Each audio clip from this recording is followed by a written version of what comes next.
ವೀಕ್ಷಕರೇ, ಈ ಕಥೆಯನ್ನು ನೋಡುತ್ತಿರುವವರಿಗೆಲ್ಲರಿಗೂ ಒಂದು ಮನವಿಯನ್ನು ಮಾಡುತ್ತಿದ್ದೇನೆ. ಯಾರೆಲ್ಲ ನನ್ನ ಚಾನಲನ್ನು ಸಬ್ಸ್ಕ್ರೈಬ್ ಮಾಡಿ ನೋಡುತ್ತಿದ್ದೀರೋ ಅವರಿಗೆಲ್ಲರಿಗೂ ಧನ್ಯವಾದಗಳು. ಇನ್ನು ಯಾರು ನನ್ನ ಚಾನಲನ್ನು ಸಬ್ಸ್ಕ್ರೈಬ್ ಮಾಡಿಲ್ಲ, ದಯವಿಟ್ಟು ಕೆಳಗೆ ಕಾಣುವ ಸಬ್ಸ್ಕ್ರೈಬ್ ಬಟನ್ ಅನ್ನು ಕ್ಲಿಕ್ ಮಾಡಿ ಸಪೋರ್ಟ್ ಮಾಡಿ. ಮುಂಜಾನೆ ನಾನು ಸುರಕ್ಷಿತವಾಗಿ USAಗೆ ಬಂದೆ. ನನ್ನ ಬಗ್ಗೆ ಚಿಂತಿಸಬೇಕಾಗಿಲ್ಲ. ನಾನು ಮಗುವಲ್ಲ ಅಮ್ಮ ಎಂದು ನಾನು ಫೋನನ್ನು ನನ್ನ ಕಿವಿಯಲ್ಲಿ ಒತ್ತಿ ಮತ್ತು ನನ್ನ ಲಗೇಜ್ಗಳನ್ನು ತೆಗೆದುಕೊಂಡು ಮುಂದೆ ಹೆಜ್ಜೆ ಹಾಕಿದೆ. ನೀನು ನನಗೆ ಯಾವಾಗಲೂ ಮಗುನೇ, ನನ್ನ ತಾಯಿ ಸ್ವಲ್ಪ ಉದ್ವೇಗದಿಂದ ಹೇಳಿದರು. ನನ್ನೊಂದಿಗೆ ಮಾತನಾಡುವ ಉತ್ಸಾಹದಲ್ಲಿರುವ ನನ್ನ ತಂದೆಯ ಮಾತು ಕೇಳಿಸಿತು. ದಿಯಾ, ನನ್ನ ಅಪ್ಪನ ಧ್ವನಿ. ಅಪ್ಪ, ನಾನು ಕೆಲವೇ ಗಂಟೆಗಳ ಹಿಂದೆ US ತಲುಪಿದೆ. ನಿಮ್ಮ ಮಗಳು ವಿಶ್ವ ದರ್ಜೆಯ ಸಮ್ಮೇಳನದಲ್ಲಿ ಭಾಗವಹಿಸುತ್ತಿದ್ದೇನೆ ಮತ್ತು ನಿಮ್ಮೆಲ್ಲರಿಗೂ ಹೆಮ್ಮೆ ಪಡುವಂತೆ ಮಾಡಲಿದ್ದಾಳೆ. ಇದು ನನ್ನ ಕನಸುಗಳಲ್ಲಿ ಒಂದಾಗಿರುವುದರಿಂದ ನಾನು ಸಂತೋಷದಿಂದ ಹೇಳಿದೆ. ಅದಕ್ಕಾಗಿ ಕಾಯುತ್ತಿದ್ದೇನೆ ಮಗಳೇ, ಶುಭವಾಗಲಿ ಎಂದು ನನ್ನ ತಂದೆ ಹೇಳಿದರು. ಧನ್ಯವಾದಗಳು ಅಪ್ಪ ಎಂದು ಹೇಳಿ ನಾನು ಕರೆಯನ್ನು ಕಟ್ ಮಾಡಿದೆ. ನಾನು ದಿಯಾ, ಆಂಕೋಲಾಜಿಸ್ಟ್, ಕ್ಯಾನ್ಸರ್ ತಜ್ಞೆ. ನಾನೊಬ್ಬ ಭಾರತೀಯಳು. ನನ್ನ ತಂದೆ ತಾಯಿ ದೀಪಕ್ ಚಂದ್ರ ಮತ್ತು ಶಿವೇನ್ಯ ಅವರ ಒಬ್ಬಳೇ ಮಗಳು. ನನ್ನ ತಂದೆ ದಿಯಾ ಇಂಪೋರ್ಟ್ ಅಂಡ್ ಎಕ್ಸ್ಪೋರ್ಟ್ ಕಂಪನಿಗಳು, ದಿಯಾ ಕಾಲೇಜ್ ಆಫ್ ಸೈನ್ಸ್, ದಿಯಾ ಬ್ಯಾಂಕರ್ಗಳ ಮಾಲೀಕರು. ಪಟ್ಟಿ ಮುಂದುವರೆಯುತ್ತದೆ. ನನ್ನ ತಂದೆ ತನ್ನ ಕಠಿಣ ಪರಿಶ್ರಮದಿಂದ ಎಲ್ಲವನ್ನೂ ಗಳಿಸಿದ್ದಾರೆ. ಅವರು ವಿಶ್ವಾದ್ಯಂತ ಯಶಸ್ವಿ ಉದ್ಯಮಿ. ನನ್ನ ತಾಯಿ ದಿಯಾ ಕಂಪನಿಗಳ MD. ನನ್ನನ್ನು ಧೈರ್ಯದಿಂದ ಬೆಳೆಸಿದರು ಮತ್ತು ನನ್ನ ಕನಸುಗಳನ್ನು ಮುಂದುವರೆಸಲು ಪ್ರೋತ್ಸಾಹಿಸಿದರು. ನನ್ನ ತಂದೆಗೆ ನಾನು ಕೃತಜ್ಞಳಾಗಿದ್ದೇನೆ. ನಾನು ಪ್ರಸ್ತುತ ದೆಹಲಿಯ ವೈದ್ಯಕೀಯ ಮತ್ತು ಸಂಶೋಧನಾ ಸಂಸ್ಥೆಯಲ್ಲಿ ಕೆಲಸ ಮಾಡುತ್ತಿದ್ದೇನೆ. ನಾನು ಸ್ವಾವಲಂಬಿಯಾಗಿ ಬದುಕಲು ಬಯಸುತ್ತೇನೆ. ಆದ್ದರಿಂದ ಕೆಲವು ಪ್ರಯೋಗಗಳ ನಂತರ ನಾನು ಈ ಸಂಸ್ಥೆಯಲ್ಲಿ ಉತ್ತಮ ಸ್ಥಾನವನ್ನು ಪಡೆದುಕೊಂಡೆ. ನನ್ನ ಡ್ಯಾಡಿ ಮುಂಬೈನಲ್ಲಿ ಆಸ್ಪತ್ರೆಯನ್ನು ಹೊಂದಿದ್ದಾರೆ.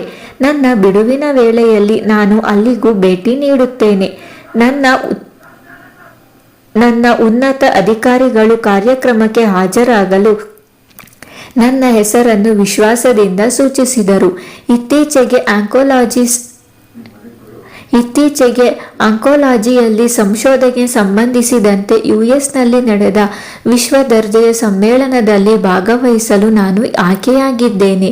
ಇದು ನನ್ನ ಅಮೆರಿಕ ಭೇಟಿಯ ಉದ್ದೇಶವಾಗಿದೆ. ನಾನು ಯಾವುದೇ ಔಪಚಾರಿಕತೆಗಳನ್ನು ಇಷ್ಟಪಡುವುದಿಲ್ಲ ಮತ್ತು ಸ್ವತಂತ್ರವಾಗಿರಲು ಬಯಸುತ್ತೇನೆ ಎಂದು ತಿಳಿದಿದ್ದರು. ನನ್ನ ಡ್ಯಾಡಿ ಅಲ್ಲಿ ಎಲ್ಲವನ್ನು ವ್ಯವಸ್ಥೆಗೊಳಿಸಿದ್ದರು. ನನ್ನ ತಂದೆಯ ಮಾತುಗಳನ್ನು ನಾನು ನಿರಾಕರಿಸಲಾರೆ, ಏಕೆಂದರೆ ಅವರು ನನ್ನ ಸ್ಫೂರ್ತಿ, ನನ್ನ ಬೆಂಬಲಿಗರು ಇತ್ಯಾದಿ. ನಾನು ಅವರು ಏರ್ಪಡಿಸಿದ ಪ್ರಯಾಣವನ್ನು ದಯೆಯಿಂದ ಸ್ವೀಕರಿಸಿ ಹೋಟೆಲ್ ತಲುಪಿದೆ. ಕೆಲವು ನಿಮಿಷಗಳ ನಂತರ ನಾನು ಕಾಫಿಯನ್ನು ಸಿದ್ಧಪಡಿಸಿದೆ ಮತ್ತು ಹೊರಗೆ ಚಳಿಯಾಗಿದ್ದರಿಂದ ಬಿಸಿ ಸ್ನಾನ ಮಾಡಿದೆ. ನಾನು ರಿಫ್ರೆಶ್ ಆದೆ. ನಾನು ಕನ್ನಡಿಯಲ್ಲಿ ನೋಡಿದೆ. ನಾನು ಮೊದಲು ನಿಂತಿರುವ ಸಂತೋಷದ ದಿಯಾವನ್ನು ನೋಡಿದೆ.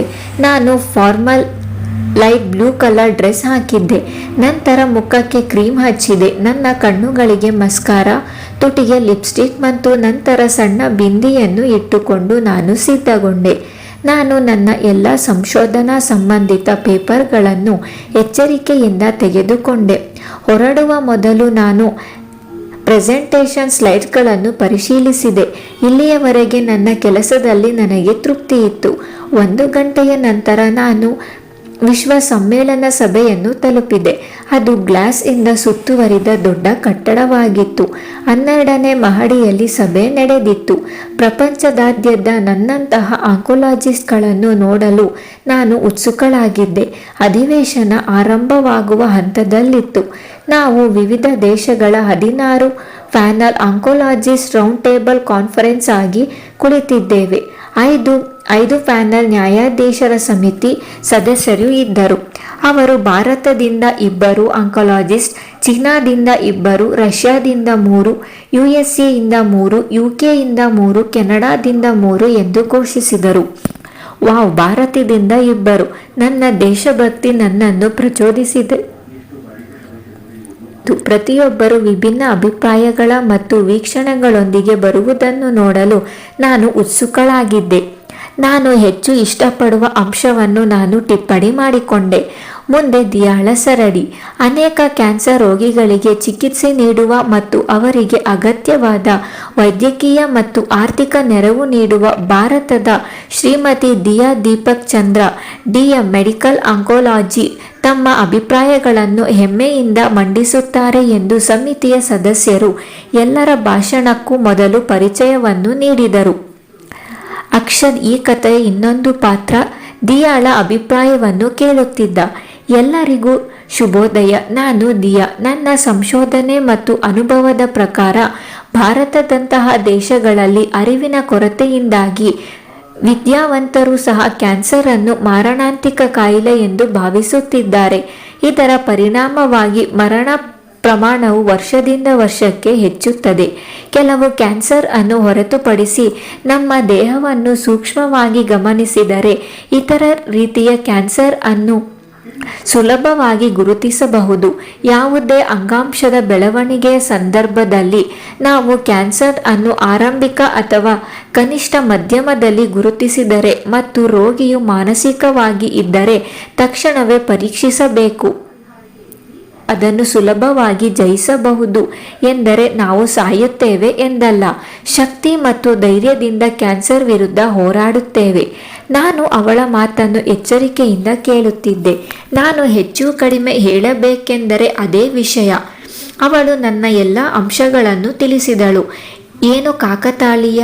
ಅವಳ ಧೈರ್ಯ ಮತ್ತು ಅವಳ ವಿಷಯಗಳು, ಅವಳು ನೀಡಿದ ಮೌಲ್ಯವನ್ನು ನಾನು ಮೆಚ್ಚಿದೆ. ಅವರು ತಮ್ಮ ಅಭಿಪ್ರಾಯಗಳನ್ನು ವ್ಯಕ್ತಪಡಿಸಿದ ರೀತಿ ಕ್ಯಾನ್ಸರ್ ಜಾಗೃತಿ ಮತ್ತು ಅದನ್ನು ಸಾಮಾನ್ಯ ಜನರಿಗೆ ತಲುಪುವಂತೆ ಮಾಡುವುದು ಹೇಗೆ ಎಂದು ಎಲ್ಲರೂ ಯೋಚಿಸುವಂತೆ ಮಾಡುತ್ತದೆ. ಎಲ್ಲರಿಂದ ಒಳ್ಳೆಯ ಚಪ್ಪಾಳೆ ಗಿಟ್ಟಿಸಿಕೊಂಡಳು. ಭಾರತಕ್ಕೆ ಹೆಮ್ಮೆ ತಂದಳು. ಮುಂದೆ ಅಕ್ಷಯ್ ಸರದಿ. ಮುಂದೆ ಭಾರತದಿಂದ ಶ್ರೀ ಅಕ್ಷದ್ MCH ಸರ್ಜಿಕಲ್ ಆಂಕೋಲಾಜಿ. ಅವರ ಸಾಮಾಜಿಕ ಸೇವೆಗೆ ಮಿತಿಯಿಲ್ಲ. ಅವರು ಅನೇಕ ಉಚಿತ ಶಸ್ತ್ರಚಿಕಿತ್ಸೆಗಳನ್ನು ಮಾಡಿದರು ಮತ್ತು ಉಚಿತ ವೈದ್ಯಕೀಯ ಸೌಲಭ್ಯಗಳನ್ನು ನೀಡಿದರು. ಕೆಲವು ತಿಂಗಳ ಹಿಂದೆ US ವೈದ್ಯಕೀಯದಿಂದ ಅವರ ಸಾಮಾಜಿಕ ಸೇವೆಗಾಗಿ ಅವರಿಗೆ ಪ್ರಶಸ್ತಿ ನೀಡಲಾಯಿತು. ವಿಶ್ವವಿದ್ಯಾಲಯವು ನಿಮ್ಮ ಅಭಿಪ್ರಾಯಗಳನ್ನು ಹಂಚಿಕೊಳ್ಳಲು ನಾವು ಹೆಮ್ಮೆಯಿಂದ ಸ್ವಾಗತಿಸುತ್ತೇವೆ. ಅಕ್ಷತ್ ಪತ್ರಿಕಾ ಮಾಧ್ಯಮಗಳಲ್ಲಿ ಸಾಮಾಜಿಕ ಸೇವೆಗಾಗಿ ಈ ಹೆಸರನ್ನು ನಾನು ಅನೇಕ ಬಾರಿ ಕೇಳಿದ್ದೇನೆ, ಆದರೆ ನಾನು ಅವರನ್ನು ಮೊದಲು ನೋಡಿರಲಿಲ್ಲ. ಅನೇಕ ಜನರ ಕುಟುಂಬವನ್ನು ಬೆಳಗಿಸುವ ಅವರನ್ನು ನಾನು ಇದೇ ಮೊದಲ ಬಾರಿಗೆ ನೋಡುತ್ತಿದ್ದೇನೆ. ಅವರು ಅನೇಕರ ನಿಜವಾದ ಹೀರೋ ಮತ್ತು ನಿಮ್ಮಲ್ಲಿ ಒಬ್ಬನಾಗಿರುವುದಕ್ಕೆ ಸಂತೋಷವಾಗಿದೆ. ಕ್ಯಾನ್ಸರ್ ಬಗ್ಗೆ ಸರಿಯಾದ ಅರಿವು ಜನರಿಗೆ ಅದರ ವಿರುದ್ಧ ಹೋರಾಡಲು ಸಹಾಯ ಮಾಡುತ್ತದೆ. ಆದ್ದರಿಂದ ಮುಂದಿನ ಹೆಜ್ಜೆ ಇಡಲು ಪ್ರತಿ ದೇಶವು ಜವಾಬ್ದಾರಿಯಾಗಿರುತ್ತದೆ. ಕ್ಯಾನ್ಸರ್ ತಡೆಗಟ್ಟುವಿಕೆ ಮತ್ತು ಗುಣಪಡಿಸುವ ಚಿಕಿತ್ಸೆಗಳ ಉತ್ತಮ ಪ್ರಯತ್ನ ಕ್ಯಾನ್ಸರ್ ಸಂಖ್ಯೆಯನ್ನು ಕಡಿಮೆ ಮಾಡಲು ಸಹಾಯ ಮಾಡುತ್ತದೆ. ಸರಿಯಾದ ವ್ಯಾಯಾಮ ಮತ್ತು ಆಹಾರದೊಂದಿಗೆ ಉತ್ತಮ ಜೀವನ ಶೈಲಿಯು ನಮ್ಮ ದೇಹಕ್ಕೆ ನೇರವಾಗಿ ಸಹಾಯ ಮಾಡುತ್ತದೆ. ಎಷ್ಟೋ ಜನ ಫಾಸ್ಟ್ ಫುಡ್, ಡ್ರಿಂಕ್, ಸಿಗರೆಟ್ ಇತ್ಯಾದಿ ಪದಾರ್ಥಗಳನ್ನು ಉಪಯೋಗಿಸುತ್ತಾರೆ. ಅವರ ಅಭಿಪ್ರಾಯ ಮುಗಿದ ನಂತರ ಅವರು ನನ್ನತ್ತ ನೋಡಿದರು ಮತ್ತು ನನ್ನ ಎದುರಿನ ಸೀಟನ್ನು ತೆಗೆದುಕೊಂಡರು. ನಾವು ಒಬ್ಬರನ್ನೊಬ್ಬರು ನೋಡಿ ನಗುತ್ತಿದ್ದೆವು. ಅವರು ನ್ಯಾಯಾಧೀಶರ ಸಮಿತಿಯಿಂದ ಉತ್ತಮ ಮೆಚ್ಚುಗೆ ಮತ್ತು ವಿಮರ್ಶೆಗಳನ್ನು ಪಡೆದರು. ಪ್ರೆಸೆಂಟೇಷನ್ ಮುಗಿದಿದೆ ಮತ್ತು ಫಲಿತಾಂಶಗಳನ್ನು ತಿಳಿದುಕೊಳ್ಳುವ ಸಮಯ ಬಂದಿದೆ. ನ್ಯಾಯಾಧೀಶರ ಸಮಿತಿಯು ಸುಮಾರು 15 ನಿಮಿಷಗಳ ಕಾಲ ಗಂಭೀರ ಚರ್ಚೆಗೆ ಒಳಗಾಯಿತು ಮತ್ತು ಅವರು ಫಲಿತಾಂಶಗಳೊಂದಿಗೆ ಬಂದರು. ಎಲ್ಲರಿಗೂ ನಮಸ್ಕಾರ. ತಮ್ಮ ಅಭಿಪ್ರಾಯಗಳನ್ನು ಹಂಚಿಕೊಂಡ ವಿವಿಧ ದೇಶಗಳ ಎಲ್ಲ ತಜ್ಞರನ್ನು ನಾವು ಸ್ವಾಗತಿಸುತ್ತೇವೆ ಮತ್ತು ಪ್ರಶಂಸಿಸುತ್ತೇವೆ ಮತ್ತು ನಿಮಗೆಲ್ಲರಿಗೂ ಪ್ರಮಾಣ ಪತ್ರ ಇಲ್ಲಿದೆ.